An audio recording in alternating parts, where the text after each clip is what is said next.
সবাইকে আসসালামু আলাইকুম। আমি Tahsina Akter, junior instructor physics, Yusef institute of science and technology, UIST, Dhaka.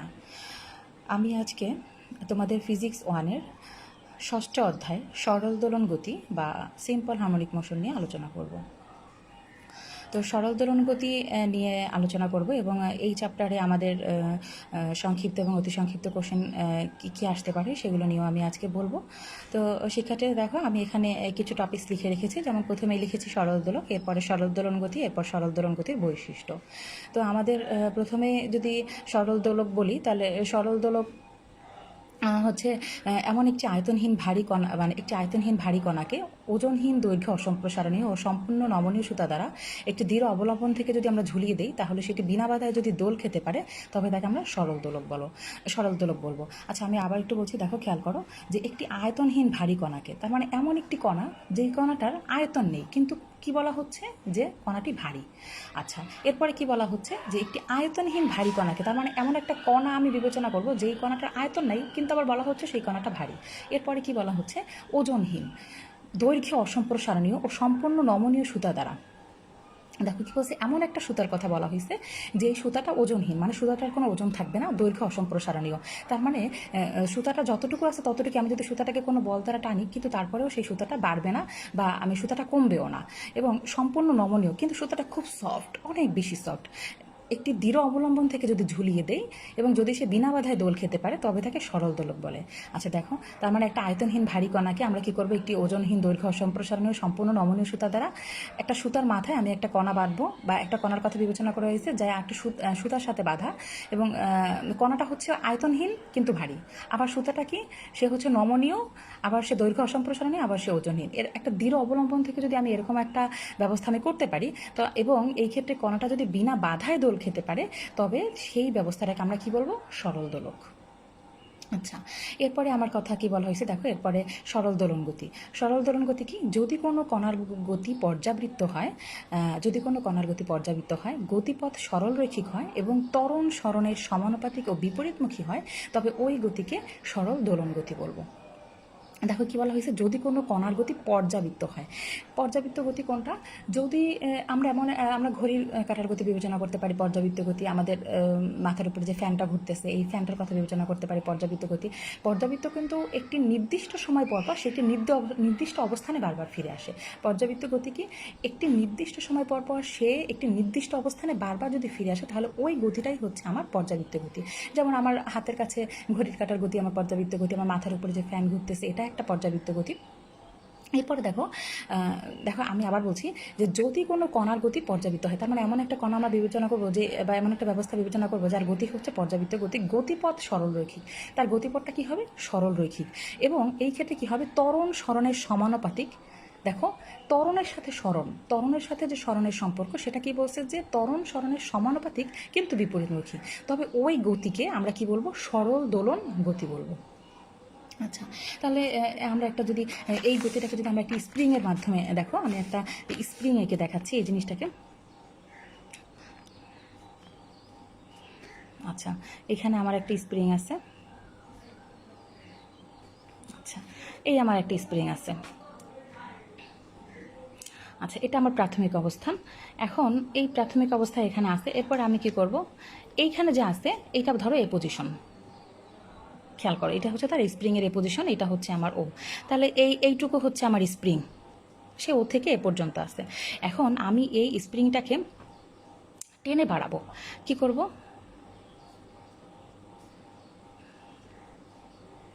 তাকে আমি বি পর্যন্ত নিয়ে আসলাম। তাহলে এইখানে দেখো, সে এইখানে যখন ছিল এটা হচ্ছে তার সাম্য অবস্থা বা স্থির অবস্থা। এই অবস্থায় কিন্তু সে স্বাভাবিক অবস্থায় আছে। এটা হচ্ছে কি, এই যে ও থেকে এ পজিশনে যখন একটা স্প্রিং আছে, তখন এটা হচ্ছে তার সাম্য অবস্থা বা এটা হচ্ছে তার স্থির অবস্থা। এখন এই স্প্রিংটাকে আমি ও থেকে এই পজিশনে যখন ছিল, তখন আমি তাকে টেনে বাড়িয়ে বি পর্যন্ত নিয়ে আসলাম, ভালো কথা। এখন যখনই আমি তাকে টেনে বি পর্যন্ত নিয়ে আসবো, কি হবে, এই স্প্রিংটার মধ্যে একটা ইনার্শিয়া ফোর্স বা জড়তার বল কাজ করতেছে। দেখো, আমি এ পজিশনে ছিল, তাকে আমি বি পজিশনে নিয়ে আসছি, কিন্তু যখনই আমি তাকে টেনে নিয়ে আসবো, তার মানে আমি কিভাবে নিয়ে আসবো তাকে, এবং এইটুকু পথ কিন্তু আমার এক্স, এইটুকু পথ কি আমার এক্স, তাহলে স্মরণ। আচ্ছা, তো যখনই আমি তাকে এই জায়গায় নিয়ে আসবো তখন তার মধ্যে কি করবে, একটা প্রত্যয়নী বল কাজ করবে। কী বল কাজ করবে? প্রত্যয়নী বল। আমি যখন তাকে টেনে নিয়ে আসবো, টেনে নিয়ে আসার পর কী করবে, তার মধ্যে কিন্তু সে এখানে কিন্তু সে স্বাচ্ছন্দ্য বোধ করছে না। সে কোথায়, সে তাকে তার এই যে সাম্য অবস্থা, এখানে সে ফিরে যাবে। আমি আবার বলছি, যখনই আমি তাকে টেনে এ থেকে বিতে নিয়ে আসবো, তার অবস্থান হচ্ছে এইটুকু ছিল, এই যে এইটুকু ছিল। এখান থেকে টেনে যখন থেকে আমি এই পজিশনে নিয়ে আসবো, তখন তার মধ্যে কি করবে, তার মধ্যে তো একটা জড়তা আছে, সে তার নিজস্ব অবস্থানে সে থাকতে চাচ্ছে, কিন্তু আমি তাকে একটা বল প্রয়োগ করে এখানে নিয়ে আসছি বি পজিশনে।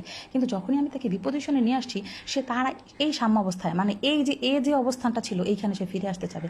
কিন্তু তখনই তার মধ্যে যে বলটা কাজ করবে, এই বলটা হচ্ছে আমার প্রত্যয়নী বল। এই বলটা কি? প্রত্যয়নী বল। ধরো আমরা একে এফআর দ্বারা প্রকাশ করব, এবং এই এফআর হচ্ছে আমার প্রত্যয়নী বল।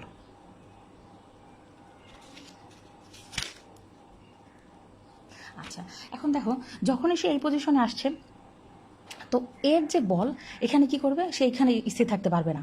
যেহেতু এটা একটা নির্দিষ্ট জায়গা ছিল, একে টেনে আমি এতটুকু করছি, যখনই আসবো তখন তার মধ্যে প্রত্যয়নী বলের কারণে সে এখানে ফিরে আসতেছে। কিন্তু এইখানে আসার পরে তার মধ্যে কি করবে, সে আবার ছোট হয়ে এখানে চলে আসবে। এখানে কোথায় চলে আসবে, সে এখানে চলে আসবে। আচ্ছা, তাহলে এই দিকে ডান দিকে সে যেই পজিশনে গেছে এটাও তার স্মরণ, আবার এই দিকে যেটা গেছে এটাও কি তার স্মরণ। আচ্ছা, এখন তাহলে দেখো, যখন আবার সে এখানে আসবে তখন সে আবার এখানে ব্যাক করতে চাইবে, সে আবার তার নীল পজিশনে ফিরে আসতে চাইবে। আচ্ছা, দেখো, যখন প্রথম সে এ পজিশনে ছিল, পরবর্তীতে আমি তাকে টেনে বি পজিশনে নিয়ে আসলাম। যখনই তাকে টেনে বি পজিশনে নিয়ে আসলাম, তার মানে তার স্মরণ হয়েছে এক্স। এখন এইখানে টেনে নিয়ে আসার পরে সে তো পিছনে ব্যাক করতে চাচ্ছে, যেহেতু সে একটা স্প্রিং, যেহেতু সে পিছনে ব্যাক করতে চাচ্ছে, তখন তার মধ্যে কি হচ্ছে, একটা প্রত্যয়নী বলের কারণে সে পিছনে ব্যাক করতে চাচ্ছে, এবং এই প্রত্যয়নী বলটা এতটাই প্রবল, সে পিছনের দিকে চলে আসছে। আচ্ছা, যখন সে এখানে আসছে, সে এখানে আসার পরে সে আবার তার নিজের অবস্থানে ফিরে আসতে চাচ্ছে, কিন্তু তখন তার এখানে যে স্মরণ, দেখো এখানে স্মরণও হয় এক্স। আচ্ছা, তাহলে এখন দেখো, যখন সে এখানে আসে তখন তার মধ্যে যে বলটা কাজ করে, বলটা কাজ করে বিপরীত দিকে। তার মানে স্মরণ যেই দিকে, বলটা তার বিপরীত দিকে কাজ করতেছে। আবার যখন সে এই দিকে আসতেছে তখন তার বলটা আবার এখানে কাজ করতেছে, এই পজিশনে সে ফিরে আসতে চাচ্ছে। তার মানে এখানেও আমরা কি দেখলাম, যে সে বল, স্মরণ এবং বল, এই দুইটার সম্পর্কটা হচ্ছে, স্মরণ এবং বল, আমরা বলটাকে বলেছি প্রত্যয়নী বল, মানে এফ আর, আর সমানুপাতিক হচ্ছে এক্স। দেখো, এফ আর সমানুপাতিক এক্স, অর্থাৎ স্মরণ বলের সমানুপাতিক, কিন্তু কি বিপরীতমুখী। তার মানে স্মরণ যেদিকে হয়, বলটা তার বিপরীত দিকে কাজ করে, তার মানে এফ আর সমানুপাতিক এক্স, এবং এটা হচ্ছে আমার এটা হচ্ছে আমার প্রত্যয়নী বল, এফ আর সমানুপাতিক মাইনাস এক্স। আচ্ছা, এখন দেখো, যে যদি একটা সমানুপাতিক চিহ্ন আসে, তার মানে একটা সমানুপাতিক ধ্রুবক আসবে, তার মানে বল যেহেতু প্রত্যয়নী বল, এই জন্য আমরা এফআর লিখলাম, ইকুয়াল টু কী হবে আমার, এফআর ইকুয়াল টু, যেহেতু সমানুপাতিক ধ্রুবক সেহেতু, না, যেহেতু সমানুপাতিক চিহ্ন একটা সমানুপাতিক ধ্রুবক আসবে, তাহলে আমরা এটাকে লিখি যে এফআর ইকুয়াল টু, এখানে আমরা একটা ধ্রুবক নিয়ে আসি কে, আর আমার আগে থেকে মাইনাস এক্স আছে, তার মানে এটা হচ্ছে আমার এফ আর ইকুয়াল টু হচ্ছে মাইনাস কে এক্স। আচ্ছা, তাহলে এখন দেখো, আবার আমরা সেই নিউটনের যে গতির যে দ্বিতীয় সূত্র, সেখান থেকে আমরা কিন্তু জানি যে এফ সমান সমান কি আমার এম ইন্টু এ। দেখো, সেটাকে আমরা কি জানি, F equal to M into A. তাহলে আমরা এখানে যদি আমাদের যে এফ এক্স আছে, এখানে যদি আমরা এম ইন্টু এ লিখি, আর এখানে হচ্ছে মাইনাস কে এক্স লিখি, তাহলে দেখো যে আমার এখানে এ সমান সমান হচ্ছে minus K by M into X. আচ্ছা, তোমরা খেয়াল করো যে আমি প্রথমে লিখছি বল স্মরণের সমানুপাতিক এবং বিপরীতমুখী, তাহলে যখন সমানুপাতিক চিহ্ন থাকবে এটা সমানুপাতিক ধ্রুবক আমার কি আসছে, এরপরে এখানে মাইনাস কে এক্স। এখন যেহেতু আমরা নিউটনের সেই দ্বিতীয় সূত্র থেকে জানি যে এফ সমান সমান হচ্ছে এম এ, তাহলে এম এ আমরা লিখলাম, এম এ ইকুয়াল টু হচ্ছে মাইনাস কে এক্স। তাহলে এ যদি এ পাশে থাকে, মাইনাস কে এক্স আছে, এখন এখানে এমটাকে আমি এ পাশে নিয়ে আসলাম, তাহলে এই যে কে এবং এম আছে, এখানে দেখো কে কিন্তু আমার এখানে একটা সমানুপাতিক ধ্রুবক, এবং এম যে ভরও কিন্তু একটা ধ্রুবক, কারণ বস্তুর ভর কখনোই পরিবর্তন হয় না। সে এখানে থাকুক, চাঁদে থাকুক, যেখানে থাকুক, কোনো বস্তুর ভর কখনো পরিবর্তন হয় না, এজন্য ভরও ধ্রুবক। তার মানে কে এবং এম, কে এবং এম এটাও ধ্রুবক। তার মানে এই পুরাটাই যদি ধ্রুবক হয়, তার মানে আমি এই ধ্রুবকটাকে আবার যদি উঠে আনি, তাহলে আমি লিখতে পারি এ সমানুপাতিক মাইনাস এক্স। কি লিখতে পারি, সরি, এই মাইনাসটা এখানে, মাইনাসটা বাইরে আসবে, তার মানে এ ইকুয়াল টু মাইনাস এ সমানুপাতিক মাইনাস এক্স। তার মানে আমরা দেখতেছি যে স্বাভাবিকভাবেই ত্বরণও হচ্ছে কী হয়, আমার স্মরণের সমানুপাতিক এবং বিপরীতমুখী কী হয়, ত্বরণও স্মরণের সমানুপাতিক এবং বিপরীতমুখী হয়। তাহলে এটা তো আমরা দেখলাম। আর এই যে গতিটা, এই গতিটা হচ্ছে আমার দেখো, সে যখন এই দিকে যাচ্ছে সে আবার এই দিকেও ব্যাক করছে, তার মানে এখানে গতিটাও কি সরলরৈখিক গতি। তাহলে এখানে গতিটা, আর আরেকটা জিনিস যে সে যখন এখানে আসছে সে আবার এখানে আসতেছে, আবার এখানে আসতেছে, আবার এখানে আসতেছে, এবং এখানে কিন্তু সে একটা নির্দিষ্ট পথ এবং একটা নির্দিষ্ট সময়ে সেই জিনিসটা অতিক্রম করতেছে। তার মানে আমরা বলতে পারি যে এটা একটা পর্যাবৃত্ত গতি, এখানে ত্বরণ সরণের সমানুপাতিক এবং বিপরীতমুখী। আবার আমরা এটাও বলতে পারি এখানে বল সরণের সমানুপাতিক এবং বিপরীতমুখী, এবং এটা অবশ্যই একটি স্পন্দন গতি। আচ্ছা, তাহলে আমার মনে হয় তোমরা সরল দোলন গতিটা বুঝতে পেরেছ। এবং এখানে একটা জিনিস দেখো, আমি বৈশিষ্ট্যগুলো এই একই বৈশিষ্ট্যগুলো লিখে রেখেছি, যে এটি একটি পর্যাবৃত্ত গতি, এটি একটি সরলরৈখিক গতি, এখানে ত্বরণ সর্বদা একটি নির্দিষ্ট বিন্দু অভিমুখী, অবশ্যই একটি নির্দিষ্ট বিন্দু অভিমুখী। দেখো, ত্বরণ বা বল যেটাই বলি আমি, একটি নির্দিষ্ট বিন্দু অভিমুখী। এখানে যখন সে আসে তখন সে এই বিন্দু অভিমুখী, আবার যখন সে এখানে আসে আবার সে এখানে একটা বিন্দু অভিমুখী। তার মানে আমরা সবসময় বলতে পারি যে এখানে আমার ত্বরণ সরণের সমানুপাতিক এবং বিপরীতমুখী, এবং ত্বরণ একটা নির্দিষ্ট বিন্দু অভিমুখী। আর ক্রিয়াশীল যে বল, ক্রিয়াশীল বলও সরণের সমানুপাতিক এবং বিপরীতমুখী। পঞ্চম বৈশিষ্ট্য আমি লিখেছি ত্বরণের মান সাম্যাবস্থা থেকে সরণের সমানুপাতিক ও বিপরীতমুখী। এরপরে দেখো, আচ্ছা, সেকেন্ড দোলকে আমি একটু পরে আসি। তার আগে আমি এই সরল দোলকটা, এখানে আমি একটা সরল দোলক এঁকে রেখেছি, যে আমি তখন যে সরল দোলকের কথা বললাম, যে একটি ওজনহীন ভারী কণাকে যদি একটি দৈর্ঘ্য অসম্প্রসারণী এবং নমনীয় সুতা দ্বারা ঝুলিয়ে দেওয়া হয়, তাহলে এক্ষেত্রে যে গতি পাওয়া যাবে সেটাই হচ্ছে আমার সরল দোলন গতি, যদি সে বিনা বাধায় দুলতে থাকে। কিন্তু আসলে বিনা বাধায় আসলে সম্ভব কি না, কারণ আমাদের এখানে ঘর্ষণ বল থাকতে পারে, আমাদের এখানে বাতাসের বল থাকতে পারে। তো যাই হোক, আমার সবসময় মনে হয় যে সরল দোলক আসলে একটি কল্পিত জিনিস, কারণ বাস্তবে যেভাবে বলা হয়েছে সংজ্ঞায় সেভাবে কখনোই সরল দোলক পাওয়াটা সম্ভব না। আচ্ছা, তো আমাদের এই চ্যাপ্টার যেহেতু সরল দোলন গতি নিয়ে পড়বো, তো এখানে আমাদের যে সরল দোলক নিয়েও অনেক কিছু আসবে। সরল দোলক সম্পর্কে আমাদের বিস্তারিত জানতে হবে। সরল দোলক নিয়ে যদি আমাদের জানতে হয়, তাহলে প্রথমেই জানতে হবে যে একটা জিনিস থাকে, সেটা হচ্ছে বব। দেখো, এইখানে যে যে গোলাকার বস্তুটার কথা এখানে বলা হয়েছে, এই বস্তুটাই হচ্ছে বব। যে বস্তুটাকে আমি ঝুলিয়ে দিব সরল দোলকের ক্ষেত্রে, এই বস্তুটাকে আমি বব বলবো। এরপর হচ্ছে কার্যকরী দৈর্ঘ্য। কার্যকরী দৈর্ঘ্য কোনটা? যে সরল দোলকের এই যে ঝুলন বিন্দু, দেখো এই যে ঝুলন বিন্দু, এই বিন্দু থেকে এই যে বব, এই ববের ভর কেন্দ্র পর্যন্ত দূরত্ব হচ্ছে আমার কার্যকরী দৈর্ঘ্য। তো এইখানে প্রথম হচ্ছে ঝুলন বিন্দু থেকে ববের এই যে গোড়াটা, এইটুকু পর্যন্ত দূরত্ব হচ্ছে আমার ছোট এল, এবং এর সাথে যে বব গোলাকার যে অংশটুকু থাকবে, এইটার ব্যাসার্ধ আমাকে নির্ণয় করতে হবে স্ক্রু গজের সাহায্যে। তাহলে এই ঝুলন বিন্দু থেকে ববের ভর কেন্দ্র পর্যন্ত যে দূরত্ব, এটা হচ্ছে আমার কার্যকরী দৈর্ঘ্য। কিন্তু কার্যকরী দৈর্ঘ্যের জন্য আমাকে দুইভাবে এটা নির্ণয় করতে হয়। কার্যকরী দৈর্ঘ্য এখানে আমি দেখো লিখে রেখেছি, এল সমান সমান হচ্ছে ছোট এল প্লাস আর। ছোট এল কোনটুকু? এটা হচ্ছে আমার ঝুলন বিন্দু থেকে ববের গোড়া পর্যন্ত দূরত্ব, এবং আর হচ্ছে আমার এখানে যে ববটা থাকবে তার ব্যাসার্ধ। এই দুটাকে যদি আমি যোগ করি তাহলে আমি কার্যকরী দৈর্ঘ্য পাবো। এবং এরপরে আসে আমার বিস্তার। বিস্তার কি? সে এই যে ঝুলন বিন্দু, সে ঝুলন বিন্দু থেকে যে কোনো একদিকে আমি যদি তাকে এই পজিশনে এনে টেনে ছেড়ে দিই, সে তো, আচ্ছা, আরেকটা জিনিস হচ্ছে, এখন এইখানে যে সরল দোলক টাকা হয়েছে, এটা কিন্তু এইখানে সে সাম্য অবস্থায় আছে। যদি আমি তাকে এই পজিশনে আনি, যে এখান থেকে এই পজিশনে আমি তাকে আনলাম, তাহলে এখান থেকে এনে টেনে যদি আমি ছেড়ে দিই, তাহলে সে এখান থেকে আনলে আবার সে প্রত্যয়নী বলের কারণে এই জায়গায় আসবে, এখান থেকে আবার সে এখানে আসবে, আবার এখানে আসবে, আবার এখানে আসবে। আচ্ছা, এটা যদি আমার এ পজিশন হয়, এটা এ পজিশন, এটা বি পজিশন, তাহলে সে ও থেকে এতে যদি আমি এনে টেনে ছেড়ে দিই, তাহলে সে স্বাভাবিকভাবে বিতে যাবে, আবার বি থেকে সে এতে আসবে। তাহলে এইখানে এই যে সাম্যাবস্থা থেকে, এই অবস্থা থেকে সে যে কোনো একদিকে সর্বোচ্চ যতটুকু পথ অতিক্রম করে, এটাই হচ্ছে তার বিস্তার। যে কোনো একদিকে সর্বোচ্চ যতটুকু পথ অতিক্রম করে, এটাই তার বিস্তার। এখন তাহলে বিস্তার আবার দুই প্রকার। এটা হচ্ছে আমার, একটা হচ্ছে রৈখিক বিস্তার, আর একটা হচ্ছে কৈনিক বিস্তার। আচ্ছা, রৈখিক বিস্তার এবং কৈনিক বিস্তার বোঝার জন্য দেখো পাশে একটি চিত্র রেখেছি। আমার এটা হচ্ছে ধরো ঝুলন বিন্দু, এটা আমার বি পয়েন্ট, এটা সি পয়েন্ট, আর এটা হচ্ছে এ পয়েন্ট। তাহলে দেখো যে এটা তো তার সাম্যাবস্থা, এই ও থেকে বি পজিশন, এটা হচ্ছে তার সাম্যাবস্থা বা স্থির অবস্থা।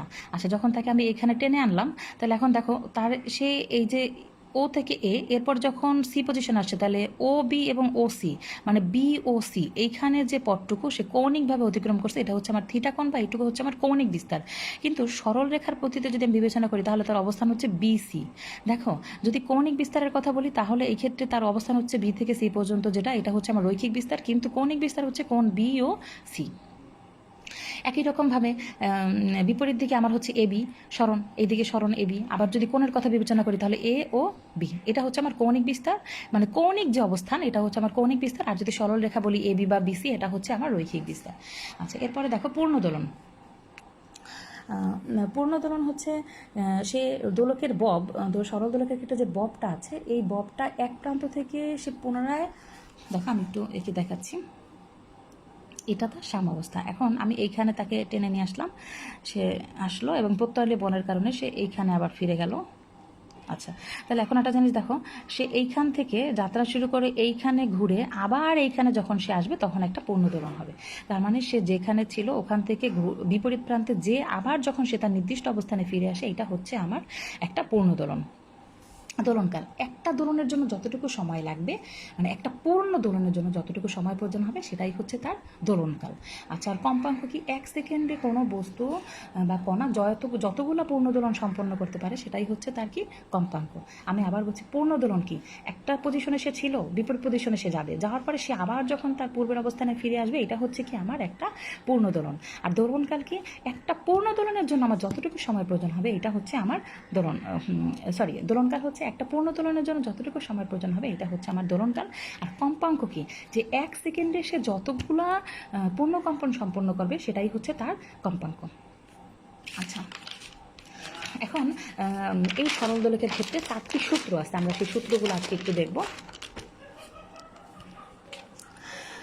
সূত্রগুলো হচ্ছে, প্রথম সূত্র, 4টা সূত্র, একটা হচ্ছে সমকালের সূত্র, একটা হচ্ছে দৈর্ঘ্য সূত্র, ত্বরণের সূত্র এবং আরেকটা হচ্ছে ভরের সূত্র। তাহলে আমরা এই সূত্রগুলো জানতে হলে আমাদের কিছু বিষয় সম্পর্কে মাথায় থাকতে হবে। একটা হচ্ছে দোলনকাল। তাহলে আমি আবার একটু বলছি, দোলনকাল কি? দোলনকাল হচ্ছে একটি পূর্ণদোলন সম্পন্ন করতে, একটি পূর্ণদোলন সম্পন্ন করতে এখানে ববের বা দোলকের যতটুকু সময় প্রয়োজন হয় সেটা হচ্ছে তার দোলনকাল। আর কার্যকরী দৈর্ঘ্য, এখানে আরেকটা জিনিস বিবেচনা করতে হবে। কার্যকরী দৈর্ঘ্য কোনটা? যে সরল দোলকের ক্ষেত্রে যে ঝুলন বিন্দু থেকে ববের ভরকেন্দ্র পর্যন্ত যে দূরত্ব, এইটুকু দূরত্ব হচ্ছে আমার কার্যকরী দৈর্ঘ্য। আর অভিকর্ষ ত্বরণ তো আমরা সবাই জানি। আর আচ্ছা, এই বিষয়গুলো যদি, আর কৌণিক বিস্তার তো আমি এটাকে দেখালাম যে থিটা। আচ্ছা, এখন এই যে সূত্রগুলো, এই সূত্রগুলোর ক্ষেত্রে প্রত্যেকটার ক্ষেত্রেই আমার একটা জিনিস মাথায় রাখতে হবে, যে প্রত্যেকটার ক্ষেত্রেই আমার কৌণিক বিস্তার 4 ডিগ্রির কম হতে হবে। মানে এই সরল দোলকের যতগুলো সূত্রের কথা বলা হয়েছে, এই 4টা সূত্র অ্যাপ্লিকেবল তখনই হবে যখন হচ্ছে আমার কৌণিক বিস্তারটা 4 ডিগ্রির কম হবে। তাহলে দেখো, সমকালের সূত্র কি বলছে? প্রথম সূত্রটা, যে দোলকের কার্যকরী দৈর্ঘ্য যদি অপরিবর্তিত থাকে, তার মানে আমার যে সুতার যে দৈর্ঘ্যটা থাকবে, সুতা যতটুকু পরিমাণে আমি নিব, এর দৈর্ঘ্য কোনো চেঞ্জ হতে পারবে না। এবং কৌণিক বিস্তার যদি 4 ডিগ্রির বেশি না হয়, আমি আগেই বলেছিলাম যে এই সূত্রগুলো তখনই অ্যাপ্লিকেবল হবে যখন আমার কৌণিক অবস্থানের মানটা 4 ডিগ্রির কম হবে। এবং যদি না হয় তাহলে প্রত্যেকটা দোলনের জন্য আমার সমান সময় লাগবে। দেখো কত ইম্পর্ট্যান্ট একটা কথা বলেছে, যে আমি সাম্যাবস্থান থেকে একটা অবস্থানে এনে তাকে টেনে ছেড়ে দিলাম। আচ্ছা, যেখান থেকে ছেড়ে দিব সে বিপরীত পজিশনে যাবে, আবার সে তার একটা অবস্থানে আসবে। তাহলে এই প্রত্যেকটা দোলন যে সে দিবে, সে যে অনবরতভাবে এরকম দুলতেই থাকবে, তাহলে এই প্রত্যেকটা দোলনের জন্যই এইখানে একই পরিমাণ সময় লাগবে। ধরো প্রথম একটা দোলন দিতে তার যদি 2 সেকেন্ড সময় লাগে, দ্বিতীয় দোলন দিতেও তার 2 সেকেন্ড সময় লাগবে, তৃতীয় দোলনেও 2 সেকেন্ড, চতুর্থ দোলনেও 2 সেকেন্ড। তার মানে যে যদি কার্যকরী দৈর্ঘ্যটার কোনো চেঞ্জ না হয়, মানে সুতার দৈর্ঘ্যটা যদি আমি অপরিবর্তিত রাখতে পারি, এখানে যদি আমার অভিকর্ষ ত্বরণের কোনো পরিবর্তন না হয়, এবং যদি কৌণিক বিস্তারটা 4 ডিগ্রিই থাকে, 4 ডিগ্রির কম হয়, 4 ডিগ্রির বেশি না, তাহলে এখানে অবশ্যই আমার সরল দোলকের দোলনকাল, মানে প্রত্যেকটা দোলনের জন্য দোলনকালটা সমান হবে। আচ্ছা, দ্বিতীয় সূত্রে কী বলছে? যে দোলনকাল যদি কৌণিক বিস্তার যদি 4 ডিগ্রির কম হয় এবং যদি অভিকর্ষ ত্বরণ ধ্রুব থাকে, তাহলে এখানে সরল দোলকের দোলনকাল হবে এর কার্যকরী দৈর্ঘ্যের বর্গমূলের সমানুপাতিক। দেখো, যদি কৌণিক বিস্তার 4 ডিগ্রির কম হয় এবং যদি জি ধ্রুব থাকে, তাহলে সরল দোলকের দোলনকাল হবে কার্যকরী দৈর্ঘ্যের বর্গমূলের সমানুপাতিক। মানে একটা বাড়লে আরেকটা বাড়বে, একটা বাড়লে আরেকটা কমবে, কিন্তু এখানে সরল দোলকের দোলনকালটা কী হারে হবে? যে তোমার বর্গমূলের সাথে সম্পর্কিত, মানে কার্যকরী দৈর্ঘ্যের যে বর্গমূল সেইটা সমানুপাতিক হচ্ছে দোলনকাল। আচ্ছা, এরপরে হচ্ছে আমার ত্বরণের সূত্র কি? যে ত্বরণের সূত্রটাও একই রকমভাবে, ত্বরণের সূত্র মানে অভিকর্ষ ত্বরণের যে সূত্র সেটাই এখানে, যে যদি কৌণিক বিস্তারটা 4 ডিগ্রির কম হয় এবং সরল দোলকের দোলনকাল যদি ওই একই পরিমাণে থাকে, তাহলে এইখানে দোলনকালের সাথে অভিকর্ষ ত্বরণের সম্পর্কটা হবে টি সমানুপাতিক 1/√g, অর্থাৎ টি সমানুপাতিক 1/√g। এই আকারে জি এর সাথে টি এর যে সম্পর্ক সেটা হচ্ছে ব্যস্তানুপাতিক, মানে জি অভিকর্ষ ত্বরণ যদি বাড়ে তাহলে দোলনকাল কমবে, আর যদি অভিকর্ষ ত্বরণ কমে তাহলে দোলনকাল বাড়বে, এটা ঠিক আছে। কিন্তু সেই সম্পর্কটা হচ্ছে টি সমানুপাতিক 1/√g, মানে জি এর সাথে টি এর সম্পর্কটা হচ্ছে, জি অবশ্যই ব্যস্তানুপাতিক হবে কিন্তু তার বর্গমূলের সাথে। আচ্ছা, এরপরে দেখো আমার চতুর্থ সূত্রতে আমি কি বলেছি, theta less than or equal to 4 degree হলে এল অপরিবর্তিত থাকলে জি ধ্রুব থাকলে দোলনকাল ববের ভর আয়তন বা উপাদানের উপর নির্ভর করে না। দেখো আমরা পিছনের সূত্রগুলো কি বলেছি, যে যদি আমার কার্যকরী দৈর্ঘ্য অপরিবর্তিত থাকে, অভিকর্ষ ত্বরণের যদি কোনো পরিবর্তন না হয়, তাহলে দোলনকালের জন্য প্রত্যেকটা দোলনের জন্য একই পরিমাণ সময় লাগবে। আচ্ছা, তাহলে প্রত্যেকটা দোলনের জন্য যদি একই পরিমাণ সময় লাগে, তো এখন যে আমি ববের কথা বলবো বা যেই বস্তুটাকে আমি এই সুতাটার সাথে ঝুলিয়ে রাখবো, সেই বস্তুটার উপরে আসলে কোনো কিছু নির্ভর করে না। আমাদের স্বাভাবিকভাবে মনে হয় যে আচ্ছা আমি যদি একটা যদি ভারী বস্তু, মানে একটা যদি অনেক বেশি 20 নিউটন যদি একটা হাতিকে ধর ঝুলিয়ে দিলাম, খুব ভালোভাবে আমি বলতেছি যে একটা হাতিকে ঝুলিয়ে দিলাম, যদি একটা হাতিকে ঝুলিয়ে দিই তাহলেও প্রত্যেকটা দোলনের জন্য যতটুকু সময় লাগবে।